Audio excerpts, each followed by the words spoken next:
Greetings, traveler. You've found your way back to the Silver Quill Corner. I am Grayfin, the Story Keeper. Long ago, when I was but a house elf bound to an ancient wizarding family, I learned that stories carry more magic than even the strongest spells.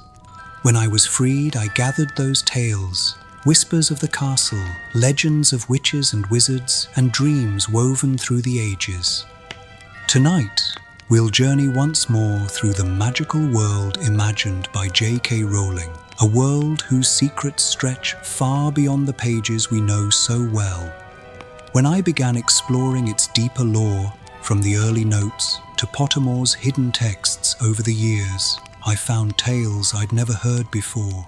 Forgotten classrooms, founders' quarrels, magic woven into the stones themselves. So tonight, I'll share some of what I've gathered. Quiet reflections for those who still find comfort in candlelight and castle corridors. Come closer, dreamer. The night is gentle and the candle is steady. Let the rain tap its soft code upon the window while I speak. We will walk a long corridor together, and when we reach the far door, you will know you have been to Hogwarts and back, not in haste, but in the hush that suits old stone and older names. Before there was a castle on the cliff, magic lived scattered as embers across the British Isles. A charm learned at a cottage hearth in Cornwall. A counter-hex whispered by a midwife on a winter road in the Fenlands. A boy in a Scottish glen, turning acorns in his palm and feeling the air answer. There was skill and fear and secrecy. There was no school, no great hall, no sorting hat, no protection sturdy enough to stand between children and a suspicious world. 4 figures saw this tangle and chose to bind it into something that would last. Godric Gryffindor from the village that bears his name, fierce in principle and fond of fair duels. Helga Hufflepuff of the Broad Valleys, who believed learning belonged to any child who was willing. Rowena Ravenclaw of the High Glen, whose mind made ladders of light and named the school after a dream of a hog leading her to a lake.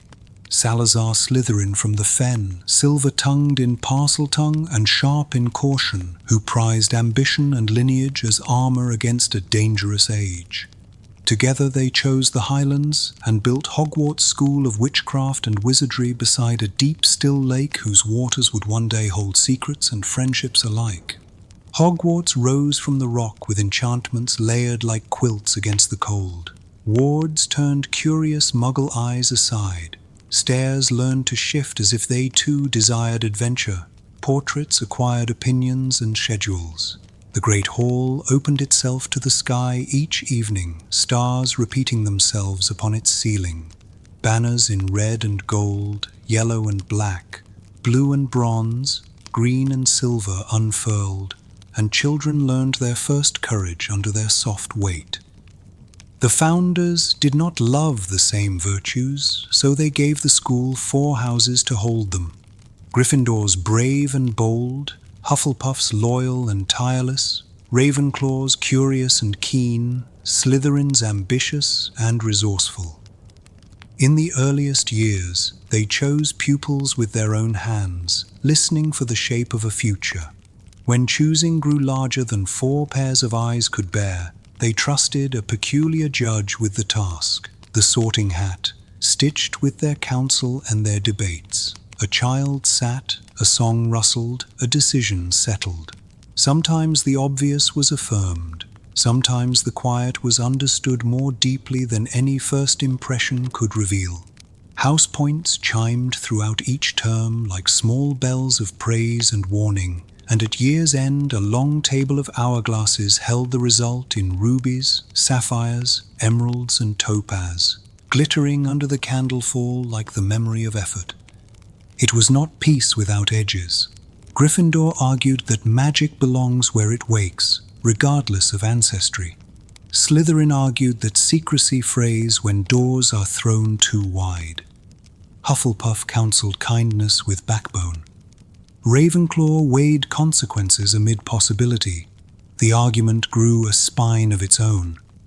In the end, Salazar Slytherin left, and beneath the castle he carved a space that would obey only a speaker of Parseltongue. The Chamber of Secrets settled into legend, its basilisk sleeping in the cold, waiting for an heir who would one day open that mouth of stone. The castle continued its lessons above, while the story below lingered like a chill in a corridor no one could quite explain. The founders left more than halls and arguments. They left relics that endured like ideas in metal. The sword of Gryffindor, goblin-made and unafraid of learning strength from what it meets. Hufflepuff's cup, small and bright, a vessel that remembered nourishment and care. Ravenclaw's diadem, a circlet for thought sharpened without cruelty, lost by a daughter who wanted to be known for herself and found by a boy who fed it a part of his own soul. Slytherin's locket, proud and heavy, passing through a family whose blood remembered its founder even as their roof buckled around them. Each object would become a crossroads. In later years, a phoenix would carry help to a child under the earth. The sword would taste venom. The cup and the diadem would be unmade because of what had been hidden inside them, and the locket would be brought to honesty after long deceit. Hogwarts, patient witness, kept every footstep of these turns without fanfare. Walk with me to the first day of a school year. At King's Cross Station, between platforms 9 and 10, a barrier thins for those who know how to trust with speed. Platform 9 3/4 hums with trunks and owls, with goodbyes that try to be brave and hellos that cannot quite stay dignified. The Hogwarts Express, scarlet and confident, takes its deep breath of steam and carries hundreds northward through fields and moorland until the Great Lake receives them. In boats, the first years cross, the black water holding the reflections of 1,000 candles they have not yet seen. Older students follow by carriage, wheels pulled by thestrals that the fortunate cannot see. The castle lifts into view like a promise rediscovered. That first night, the Sorting Hat listens. The Great Hall watches. A new cohort shuffles into color and common room, key and password, rhythm and rite. Gryffindors climb past the portrait of the fat lady, who insists upon passwords and sometimes indulges in celebrations louder than prudence. Ravenclaws answer the eagle's riddle at their high door, learning that wisdom begins with patience. Hufflepuffs tap their welcome at the right barrel near the kitchens and crawl into a place soft with plants and copper. Slytherins slip into the dungeons where the lake paints green light across stone and where ambition is expected to learn the difference between sharpness and harm. The castle teaches through timetable and accident. In Transfiguration, Minerva McGonagall, registered animagus and keeper of high standards, directs wands to obey laws older than the school. Gamp's law of elemental transfiguration whispers its limits into every lesson. Students discover that some things cannot be created, only summoned, altered or shared. In Charms, the standard book of spells rests beside stacks of parchment, and Miranda Goshawk's careful diagrams guide a child's hand from clumsy to deft. In Potions, the dungeons fill with the measured music of spoons against pewter, and a teacher like Severus Snape or Horace Slughorn watches for the difference between talent and attentiveness. Herbology in the greenhouses under Pomona Sprout's quiet cheer reveals that some plants resist, some comfort, and some will attempt to strangle you if you forget your dragonhide gloves. Astronomy perches atop the tower, teaching respect for seasons and the obedience of timing in magic. History of Magic drowses and endures with Professor Binns, a ghost who forgot to stop teaching, while the syllabus covers goblin rebellions and the International Statute of Secrecy that turned hiding into law. Defense against the dark arts changes its face so often that students whisper about a curse. Yet, amid instability, there are years of brilliance under Remus Lupin, and there are years when the Ministry tries to turn learning into denial. Through each change, the Patronus remains a private miracle, and the shield charm remains good manners. Hogwarts keeps practical knowledge in its bones. House elves maintain the castle with pride no timetable could capture. The kitchens, warm and bustling below the Great Hall, answer needs before they become requests. Dobby once worked there by choice and wage, a rare path among elves, and Winky grieved there with a stubborn loyalty that complicated every tidy opinion. Near those kitchens, the Hufflepuff corridors carry the smell of baking, and the portrait of a fruit bowl giggles into a door handle when tickled correctly. Above, the Great Hall serves feasts that obey the fundamentals of magic. Food travels and multiplies at will, but it does not appear from nothing.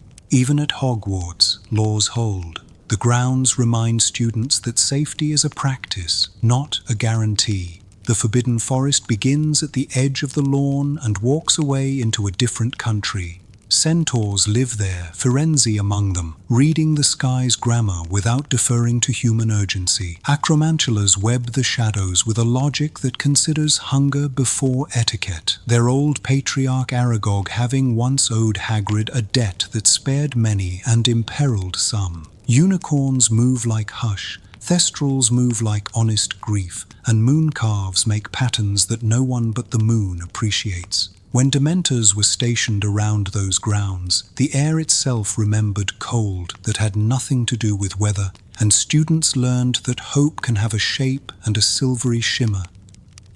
Around the edges of timetables, the castle keeps hobbies of its own. The room of requirement appears when need clarifies into form, offering cushions to a secret class called Dumbledore's Army, offering storage to a century of panicked students hiding contraband, offering solitude to a boy who needed a place to repair a vanishing cabinet that spoke with its twin in Borgin and Bergs. The Marauder's Map, enchanted by James Potter, Sirius Black, Remus Lupin, and Peter Pettigrew, writes out every step a person takes inside Hogwarts, naming them without prejudice, ignoring invisibility cloaks, and counseling mischief to those who earn its trust. The Whomping Willow guards the secret passage to the Shrieking Shack, planted to make room in a cruel world for a child with a monthly illness, its branches violent to strangers and asleep at a touch for those who know the knot. Honeydukes sells sugar to students who slip past the one-eyed witch by way of a third-floor statue. Zonko's offers pranks that are nearly lessons in magical engineering. Hogsmeade keeps a pub where old stories swap gossip with new, and the Hogshead door opens to request and rumor in equal measure. Artifacts, rooms, and maps do not choose sides, people do. Hogwarts has seen auras leave its gates, and it has seen Death Eaters. It has given the Ministry of Magic its ministers and the Wizengamot its judges, Gringotts its curse breakers, St. Mungos its healers. It has also watched students decide that titles alone do not ennoble a person, and that a prefect's badge or a head boy's pride must be chaperoned by decency. Argus Filch patrols with lantern and list, and still children learn to outrun both. Nearly headless Nick floats with affable sorrow, the Grey Lady keeps her distance with careful honesty, and the Bloody Baron trails a silence that makes the air cool by a degree. Moaning Myrtle complains in the plumbing, her last moment tied to the first awakening of the chamber, and she still offers odd kindness from time to time when the living are not looking. There are tournaments and there are reckonings. The Goblet of Fire once chose champions larger than school size, and danger walked the corridors under the banner of tradition. There were dragons circling above the stands and merpeople waiting below the surface. And there was a third task that wound between hedges and toward a graveyard lesson that no child should learn so young. Triwizard Glory untied its ribbon and became a warning stitched into the school's memory. The Room of Hidden Things kept the evidence of centuries of panic until a cursed diadem and a desperate fire turned collection into calamity. The vanishing cabinet made a door where the castle meant there to be none. People suffered. People stood up. The battle for Hogwarts was not tidy. It rarely is when bullies bring a war to a place that teaches cooperation. Minerva McGonagall awakened the statues to march. Pomona Sprout and Phileas Flitwick armed the grounds with plants and spells. Kingsley Shacklebolt and other fighters drew a line between cruelty and children. And students discovered that bravery is often logistics in a corridor under pressure. Creature brought house elves to a kitchen's rebellion. A basilisk fang from the chamber finished a task, and a forest meeting concluded a story that began with a prophecy and a choice. The castle kept standing. It always meant to, but never without a price. Rest a moment with the lessons that do not appear on examinations. Courtesy in the library to Madame Pince and her chained books. Respect for the owlery's drafts. A habit of wrapping a friend's scarf correctly when the wind knives along the battlements. The way the Slytherin common room's windows show the Great Lake's giant squid and remind ambition that a larger world swims past your pride. The way the Gryffindor hearth teaches that warmth is the right end for daring. The way the Ravenclaw knocker teaches a person to turn a problem around until it becomes a different problem. The way the Hufflepuff low ceiling insists on sitting close enough to taste the tea and hear the everyday heroism in ordinary voices. This is curriculum too, though no one writes it down. Hogwarts is not the only school, and the world is wide. Beauxbatons glides like a palace of air and etiquette from the Pyrenees, where wands are held as precisely as the stem of a goblet. Durmstrang sails or skies from the far north, teaching that understanding dark magic is not the same as surrendering to it, and that physical discipline can be moral practice. Ilvermorny rests on a North American high place where acceptance letters arrive by dream and students choose among Thunderbird, Wampus, Horned Serpent, and Pukwoodgi, houses linked to Solweather rather than English heraldry. Castelobruxo keeps court in the Amazon with guardians that wear leaf and bark better than uniforms, and students learn that herbology and magizoology are one long conversation with a living world. Mahutakoro sits near an old volcano, and children rise on storm petrels with a steadiness that comes from trusting wings. Ouagadougou carves its classrooms into a mountain of the moon, and wandless transfiguration is not exception but custom. The International Statute of Secrecy binds them all to caution, but each school braids caution to culture in its own way. Return now to the castle on the cliff and the four names that still wait its heir. Godric Gryffindor's legacy is not noise or recklessness. It is the sober knowledge that some things must be faced. Helga Hufflepuff's is not softness without boundary. It is the refusal to confuse cruelty with clarity and the insistence that fairness can be firm. Rowena Ravenclaw's is not cleverness for its own applause. It is curiosity that makes room for other people's questions. Salazar Slytherin's is not villainy as inevitability. It is a reminder that ambition must be paired with empathy or it festers, and that caution can save or smother depending on the hand that holds it. Children come, sit beneath the sorting hat, and inherit the argument. Each life becomes an answer, written not in ink, but in choices. The day ends. The great hall's candles lower themselves. Prefects nudge the last stragglers out of corridors where Peeves is planning mischief. Filch sweeps in a temper that conceals, perhaps, a tenderness for order that was never returned to him. McGonagall finishes one last letter and sets her quill down to listen to the night. The lake makes its old sound against the shore. Far down, the chamber is empty and quiet, its sins accounted for. In the towers, the fat lady nods off with a satisfied sigh. The grey lady glides through stone like breath. The bloody baron keeps counsel with no one. Nearly headless Nick enjoys a joke in the firelight, and the portraits exchange news as if history were a card game they have not finished in 300 years. You may walk to the astronomy tower before sleep. The air will be thin and tasting of iron and old spells. The stars will repeat their patient proofs. Somewhere in the Forbidden Forest, Firenze will tilt his head and agree with them or disagree as his people have always done. The Whomping Willow will make a small movement as if dreaming of a boy with secrets and a moon with teeth. The room of requirement may be a broom cupboard tonight because no one needed it more.